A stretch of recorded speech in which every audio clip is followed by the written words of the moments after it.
கர்த்தருடைய பரிசுத்த நாமத்திற்கு ஸ்தோத்திரம் உண்டாகட்டும்.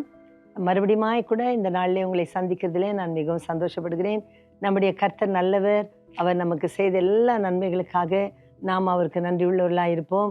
கர்த்தரை நாம் நம்முடைய வழிகள் எல்லாவற்றிலும் நினைவு கூறுவோம். அவரை நாம் எப்பொழுதும் ஸ்தோத்திரம் பண்ணுவோம், நன்றி சொல்லிக்கொண்டே இருப்போம். அது நம்முடைய வாழ்க்கைக்கும் நம்முடைய பிள்ளைகளுக்கும் நம்முடைய சந்ததிக்கும் அது ஆசீர்வாதமாக இருக்கும். கர்த்தர் உங்களை எல்லாரையும் ஆசீர்வதிப்பாராக. இந்த நாளிலுமாய் கூட நாம் மறுபடியுமாய் ஆண்டவராகிய இயேசு கிறிஸ்துவை பற்றி நாம் தியானிக்க மிகவும் நான் வாஞ்சி உள்ளவளாக இருக்கிறேன். நாம் இது வரைக்கும் கர்த்தரை குறித்து யோசித்து கொண்டிருக்கிறோம். அவருடைய குணாதிசயங்கள் நமக்குள்ளே உருவாவதற்காக நாம் அவரை நாம் நன்றாய் படிக்க வேண்டும். கடல் அளவாய் அவருடைய நற்குணங்கள் அவருக்குள்ளே இருக்கிறது. ஒரு நல்ல எக்ஸாம்பிள் யார் என்று சொன்னால் ஆண்டவராகிய இயேசு கிறிஸ்து தான் என்று அநேக பெரியவர்களெல்லாம் சொல்லியிருக்கிறார்கள். ஆகவே ஆண்டவராகிய இயேசு கிறிஸ்துவை நாம் நமக்கு முன்பாக வைத்து அவருடைய குணாதிசயங்களை நாம் பார்த்து கொள்வது நமக்கு மிகவும் ஆசீர்வாதமாக இருக்கும். இது வரைக்கும் நாம் கர்த்தர் அவ்வளோ மகத்துவம் உள்ளவராக இருந்தாலும் கூட அவர் எப்படி தன்னை தாழ்த்தினார் என்று சொல்லி நாம் பார்க்கிறோம். உன்னதத்தில் அவர் உயர்ந்தவராக இருந்தாலும் அவர் பூமியில வந்த பொழுது எவ்வளவாய் தன்னை தாழ்த்தி வந்தார். அவர் ஈனமான இடங்களை தெரிந்து கொண்டார். மோசமான ஸ்தலங்களில் அவர் வந்து இருந்து வாழ்ந்து பிறந்து வளர்ந்தார் என்று சொல்லலாம் நாம் பார்த்தோம். இன்றைக்குமாய் கூட அவர் மனுவாய் இருந்தாலும், மனு குலத்துக்கு அவர் மனுஷனாய் வந்து பிறந்தாலும் அவர் பிறப்பிலேயே ராஜாவாய் இருந்தார்.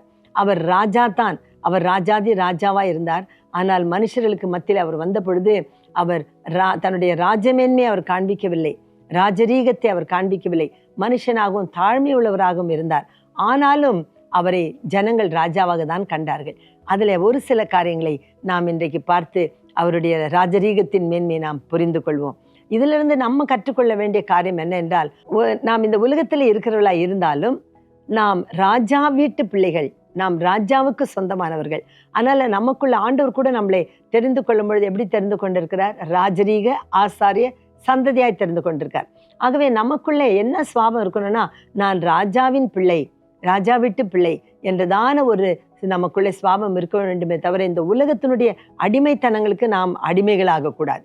அதைதான் இந்த நாளில் நாம் அவரிடத்துல கற்றுக்கொள்ள வேண்டும். இந்த உலகம் நம்மை பலவிதமான காரியங்களினாலே, உலகத்தினுடைய ஆசை இச்சைகள், மாம்சத்தின் இச்சைகள், ஜீவனத்தின் பெருமைகள், சாத்தான் கொண்டு வருகிற சதிவான கெட்ட குணங்கள், இவைகளை நமக்குள்ளே கொண்டு வந்து நம்முடைய ஸ்டேட்டஸை, நம்முடைய நிலைமையை அவன் இறக்க பார்ப்பான்.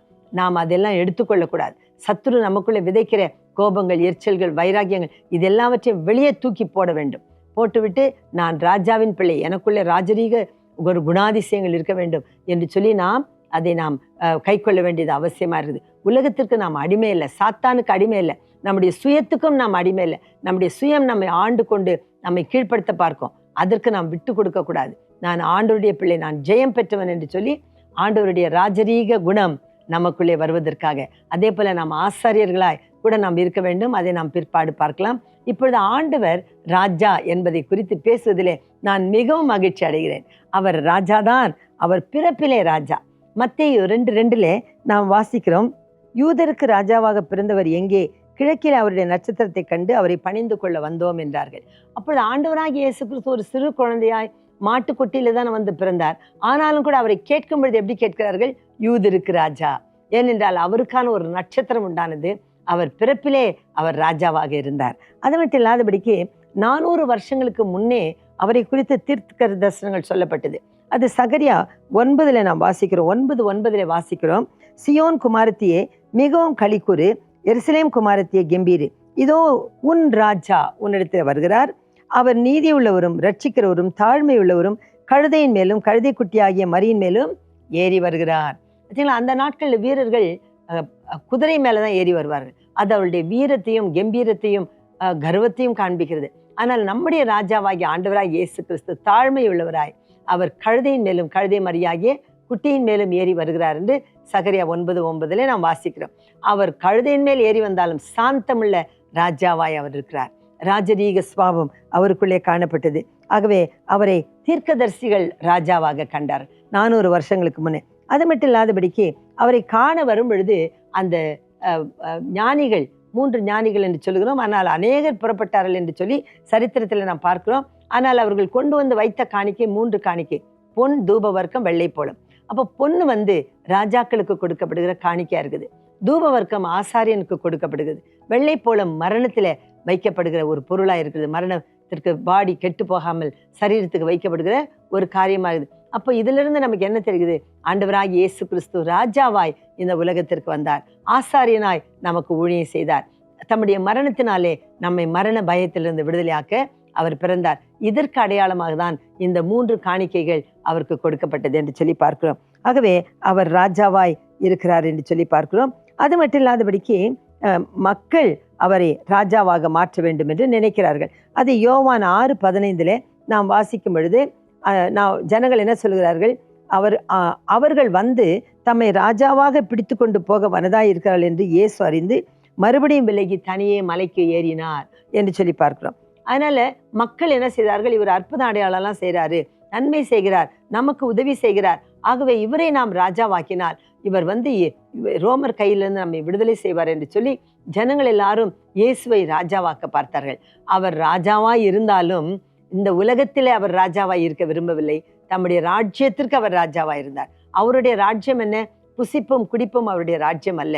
நீதியும் சமாதானமும் பரிசுத்தாவினால் உண்டாகிற சந்தோஷம்தான் அவருடைய ராஜ்யமா இருக்குது. நம்முடைய மக்களுக்கு சமாதானத்தையும் நீதியும் பரிசுத்தாவினுடைய சந்தோஷத்தையும் கொடுக்கத்தான் ஆண்டவராகிய இயேசு கிறிஸ்து இந்த உலகத்திற்கு வந்தார். அதனால்தான் ஆண்டவர் சொல்ல, இது என்னுடைய ராஜ்யம் அல்ல, இது என்னுடைய மக்கள் அல்ல என்று சொல்கிறார். அப்படி இவர்கள் என் மக்களாக இருந்தால் என்னை உன்னிடத்தில் ஒப்பு கொடுத்திருக்க மாட்டார்களே என்று பிலாத்துவினிடத்தில் சொல்கிறார். அதனால இயேசு கிறிஸ்துவனுடைய ராஜ்யம் என்ன? அது தேவனுடைய ராஜ்யம், நீதியுள்ள ராஜ்யம், சமாதானத்தின் ராஜ்யம், பரிசுத்தாவினால் உண்டாகிற சந்தோஷம் நிறைந்த ராஜ்யம். அந்த ராஜ்யத்தை தான் நமக்குள்ளே கர்த்தர் உண்டாக்க விரும்புகிறார்.